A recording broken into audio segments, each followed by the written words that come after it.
ஒடுக்கப்பட்டவர்கள் சார்பாக கேட்கிறேன் உரிமை, அடைக்கப்பட்டவர்கள் சார்பாக கேட்கிறேன் உரிமை, ஒடுக்கப்பட்டவர்கள். வணக்கம். பேச்சுரிமை சேனலின் பயணத்தில் தொடர்ந்து இணைந்திருக்கின்ற நண்பர்கள் அனைவருக்கும் வணக்கம். அஸ்ஸாம் மாநிலத்தில் ஏப்ரல் 26ஆம் தேதி நடந்த இரண்டாம் கட்ட தேர்தலுக்கு அந்த கவுகாத்தி, அஸ்ஸாம் தலைநகர் கவுகாத்தியில் இருந்து புறப்பட்டு செல்ல வேண்டிய 6 ரயில்கள் ரத்து செய்யப்பட்டு சுமார் 20,000க்கும் மேற்பட்ட வாக்காளர்கள் குறித்த நேரத்திற்கு சென்று தங்களுடைய வாக்குகளை பதிவு செய்ய முடியவில்லை. இது மிகப்பெரிய குற்றச்சாட்டாக எழுந்து நிற்கிறது. இன்றைய தினம் ஊடகங்களில், சமூக வலைதளங்களில் பரவலாக பேசப்படுகின்ற ஒரு மிகப்பெரிய இஷ்யூவா மாறி இருக்கு. ரயில்வே துறை இதற்கான உடனடியாக விசாரணையை முடுக்கிவிட்டு உண்மையில் என்ன நடந்தது என்பதை தெரிவிக்க வேண்டும் என்று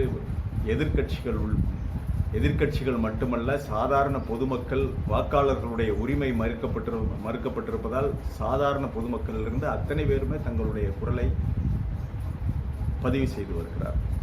அங்கே என்ன நடந்தது, அதாவது எத்தனை தொகுதிகளுக்கு தேர்தல் நடந்தது என்றால் 5 தொகுதிகளுக்கு நடந்தது இரண்டாம் கட்ட தேர்தல். அஸ்ஸாம்ல சில்கர், திபு, கரீம்கானி, நகாவோன் மற்றும் தரங் உதய்குரி, இந்த 5 தொகுதிகளில்தான், இந்த 5 தொகுதிகளுக்கு நடந்தது. 77% மேல் 77% மேல் இந்த 5 தொகுதிகளிலும் வாக்குகள் பதிவாகி இருக்கின்றன. இதுல கரீம்கானி நாடாளுமன்ற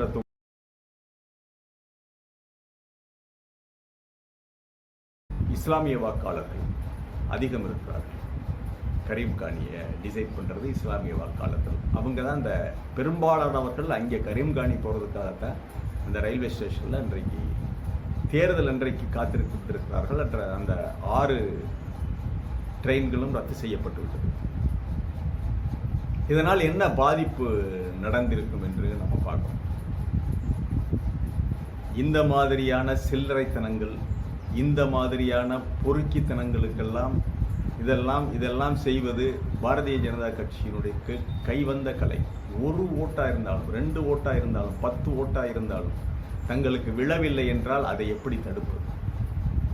இதையெல்லாம் திட்டம் போட்டு வீட்டிலிருந்து வேலை செய்வாங்க, கம்யூனிகேட் பண்ணுவாங்க. வாட்ஸ்அப் மூலமாக எல்லா தகவல்களையும் அவர்களுடைய தலைமைக்கு உடனடியாக தெரிவித்து அதற்கான உத்தரவுகளை உடனடியாக அங்கங்கே பிறப்பித்துக் கொண்டே இருப்பார்கள். இதுதான் அவங்களுக்கு முழு நேர தொழில். அரசியலை முழு நேர தொழிலாக செய்து கொண்டிருக்கின்ற ஒரு கட்சி இப்படித்தான் செய்யும். பாருங்க, நம்மெல்லாம் யோசிக்காத ஒரு விஷயத்தை கரெக்டாக அடிக்கிறான் பாருங்க. அதுதான் பாரதிய ஜனதா கட்சி. ஏன்னா அவனுக்கு அதுதானே தொழில். அதுக்கு இதெல்லாம் இப்போ ஒரு காலத்தில் இதெல்லாம் உருப்படாத கோயிலில் உருண்டைச்சோறு வாங்கி தின்னுட்டு போகிறான் பாருங்க. நீங்க இந்த கட்சியே இல்லாமல் போகுது இந்த நாட்டிலிருந்து. அது அடுத்தடுத்த காணொலிகளில் நாம் பார்ப்போம். இப்பொழுது நடந்திருக்கின்ற இந்த தேர்தலில் சிறப்பாகவே வாக்காளர்கள் வாக்களித்திருக்கிறார்கள். 77%. இதுல இதே மாதிரி தான் முதல் கட்டத்திலும் 5 தொகுதிகளுக்கு தேர்தல் நடந்து முடிந்தது. இனி நடக்க வேண்டியது 4 தொகுதிகள் மே மாதம்.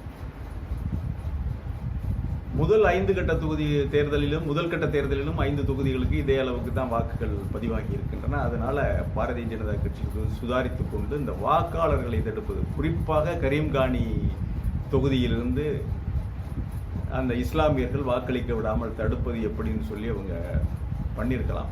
ஆனால் இது என்ன மாதிரியான விளைவை ஏற்படுத்தும் அப்படின்னா, நீங்க இப்போ ஒவ்வொரு தொகுதியிலையும் பதிவான வாக்குகள் சில்கர் 75.97%, கரீம்கானி 75.63%, திபு தரங் உதல்குரியில் 78.97%, நகாவோன்ல தான் 80.56%, திபுலையும் அதே மாதிரி தான் 77 அதற்கு மேல பதிவாகிறது. மொத்தம் ஆவரேஜா 5 தொகுதிகளிலும் 77.35% வாக்குகள் பதிவாகி இருக்கின்றன. இதனால் மிகப்பெரிய பாதிப்பை ஏற்படுத்த முடியுமா என்றால், இந்த வாக்கு சதவிகிதம் அதிகமாகினாலே ஆளும் கட்சிக்கு எதிரான ஒரு மனநிலை இருக்கிறது என்றுதான் இந்த தேர்தல் அனலைஸ் பண்ணுறவங்க, அந்த தேர்தலை பற்றி எடை போட்டு பார்ப்பவர்கள், அலசி பார்க்கின்ற பல்வேறு தேர்தல்களுடைய இந்த வாக்குப்பதிவு சதவிகிதங்களை ஒப்பிட்டு அலசி ஆராய்ந்து பார்ப்பவர்கள் சொல்வது என்னன்னா, வாக்குப்பதிவு அதிகமாக ஆளுங்கட்சிக்கு ஆபத்து. இப்போது ஆளுங்கட்சியாக இருப்பது அஸ்ஸாமில் பாரதிய ஜனதா கட்சி. ஆகவே அவர்களுக்கு எதிரான மனநிலையில்தான் இவ்வளவு அதிகமாக வந்து வாக்களித்திருப்பார்கள் அப்படிங்கிறது ஒரு கணக்கு. அதனால கரீம்கானியில மட்டும் இல்லை, இப்போ இந்த 20,000 30,000 உடல் உழைப்பு தொழிலாளர்கள் தான் அவங்க எல்லாம். அவர்களுடைய கணக்கை போட்டு பார்த்தால் கிட்டத்தட்ட 1%, ஒரு தொகுதி 2 தொகுதி வச்சா கூட 1%, 0.5%, 1%, 1.5% வரைக்கும் வாக்காளர்கள் தடுக்கப்பட்டிருக்கிறார்கள் என்று சொல்லலாம். ஆனால் இவ்வளவு வாக்குப்பதிவு ஆகியிருக்கு சொன்னால், இந்த வராத வாக்காளர்களுடைய வாக்குகளை அவர்கள் பாரதிய ஜனதா கட்சியினர் போட்டிருப்பாங்களா கள்ள ஓட்டாக மிஷினில் அப்படிங்கிறது ஒரு கேள்வி இருக்கு. ஆனால் அங்கே வந்து ஏற்கனவே இருந்தது தருண் கோகோயுடைய காங்கிரஸ் சர்க்கார் இந்த பாரதிய ஜனதா கட்சிக்கு முன்பாக. ஆகவே இதையெல்லாம் தடுக்கக்கூடிய அளவிற்கு காங்கிரஸ் கட்சி வலுவாகவே இருக்கிறது. அஸ்ஸாமில் விலை போயிடக்கூடாது, அஸ்ஸாமில் வலுவாக இருக்குது. அதனால அவங்க கள்ள ஓட்டு போடுறது இந்த மாதிரி விஷயங்கள்ல ஏற்கனவே மணிப்பூரில் இவங்க ஆடி ஆட்டத்தில் அந்த மாதிரி அஸ்ஸாம் வடகிழக்கு மாநிலங்களில் இருக்கின்ற மக்கள் முழுவதுமே எதிரான மனநிலையில் இருப்பதால் இவர்கள் இந்த மாதிரி தில்லுமுள்ளு செய்வதை நிச்சயமாக எதிர்க்கட்சிகள் பார்த்து கொண்டிருக்க மாட்டார்கள், மக்கள் பார்த்து இருக்க மாட்டார்கள். மிகப்பெரிய வன்முறை வெடித்திருக்கும். ஆகவே இந்த வாய்ப்பு குறைவு என்பதுதான் என்னுடைய எண்ணம். தடுக்கப்பட்டிருக்கிறார்கள் என்பது உண்மை. எப்படியாவது அதான் 10 ஓட்டை தடுக்கிறா இருந்தாலும் தடுப்பானுங்க, 20 ஓட்டை தடுக்கிறா இருந்தாலும் தடுப்பானுங்க, 200 ஓட்டு 2000 ஓட்டு 20,000 ஓட்டுங்கையில் கட் பண்ண ரயில 1 ஓட்டு போடக்கூடாதுங்கிறது, 2 ஓட்டு போட தகுதியற்றவர்கள், இவர்கள் வந்தேரிகள், இவர்கள் வெளியிலிருந்து வந்தவர்கள், அதிகம் பிள்ளை பெற்றுக் கொள்பவர்கள் என்ற ஒரு மனநிலை ஆட்டி படைக்கின்ற கட்சி. இந்த மனநிலையால் உருவாக்கப்பட்ட இந்த சித்தாந்தத்தால் உருவாக்கப்பட்ட கட்சி இப்படித்தான் செய்வார்கள். இதில் ஆச்சரியப்படுவதற்கு எதுவும் இல்லை. நாம் தான் எச்சரிக்கையாக இருக்க வேண்டும். சட்டப்படியான நடவடிக்கைகளுக்கு எதிர்க்கட்சிகள் செல்வார்கள் என்ற வாய்ப்பு இருக்கிறது. ரயில்வே துறை சரியான நடவடிக்கை எடுக்கவில்லை என்றால்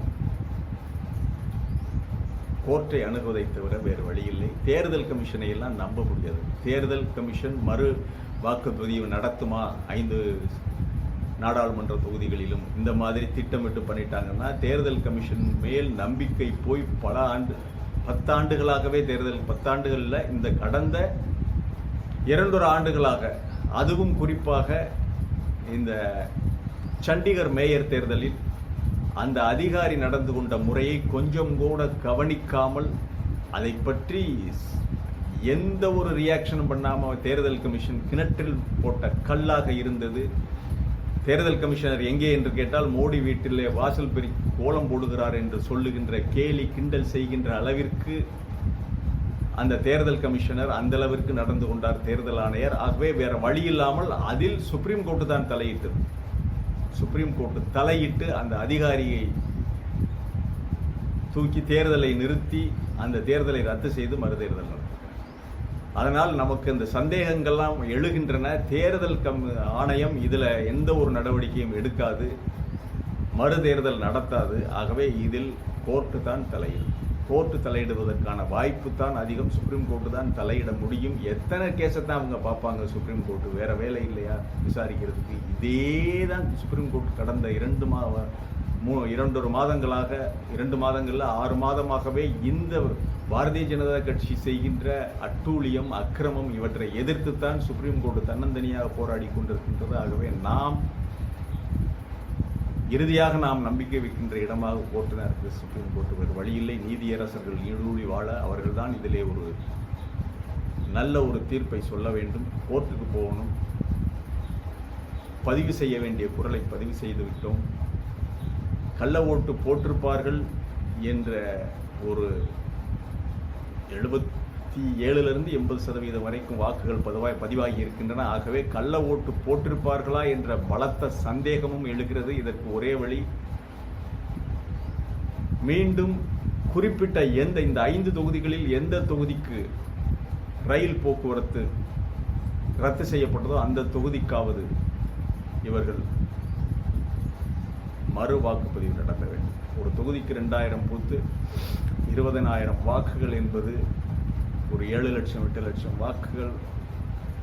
அதாவது இப்போ போலாகரி இருக்கிறத பார்த்தா 10 லட்சம் வாக்குகளுக்கிட்ட பதிவாகி இருக்கும் பொழுது அதில் ஒரு 20,000 30,000 வாக்குகள் என்பது தீர்மானிக்கக்கூடிய சக்தி தான். இதை எளிதாக தள்ளிவிட முடியாதாகவே இதில் தேர்தல் கமிஷன் நடவடிக்கை எடுக்காது அந்த நம்பிக்கை இல்லை. சுப்ரீம் கோர்ட்டை தான் மக்கள் அணுக வேண்டும். மீண்டும் ஒரு காணொளியிலே சந்திக்கிறேன். இது வாய்ஸ் ஆஃப் தமிழ் வழங்கும் பேச்சுரிமை சேனலை சப்ஸ்கிரைப் பண்ணிட்டு மறக்காம பெல் பட்டனை அழுத்துங்க. கமெண்ட் செய்யுங்கள், ஷேர் செய்யுங்கள், பிடித்திருந்தால் லைக் செய்யுங்கள். நன்றி.